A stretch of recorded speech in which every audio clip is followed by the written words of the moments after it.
आज चाहिँ पोलेर मासु खाऊँ है त।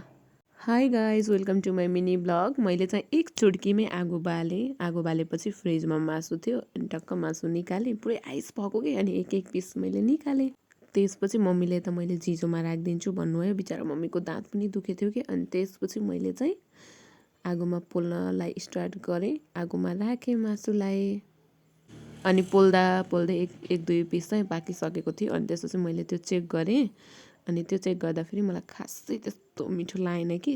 अनि मैले चाहिँ केही आइडिया अपनाएँ। पहिलाको बुढोपाकाले यस्तै गरेर पहिलाको मान्छेहरूले अहिलेकोले पनि खान्छन् खाना त। मैले चाहिँ फर्स्ट टाइम खान लागेको है, पोलेर चाहिँ ट्राई गरेको खसीको मासु। म चाहिँ अब आगो फुक्छु, त्यसपछि बल्ल म त्यसको रेसिपी भन्छु हस्। मैले चाहिँ त्यो पोलेको मासुलाई एउटा प्लेटमा निकालेँ। अनि त्यो चाहिँ एकदम भित्र त्यो निकाल्नै नसक्ने भएको थियो कि। अनि त्यसपछि ठङठङ्ती भएको थियो पुरै, होइन, हार्ड भएको थियो।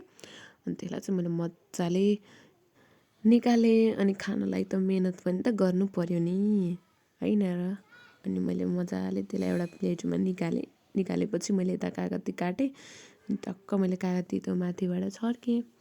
मजाले कागती निचारेपछि मैले हल्का थोरै आफूलाई स्वादअनुसार, होइन, हल्का नुन छर्किदिएँ माथिबाट। नुन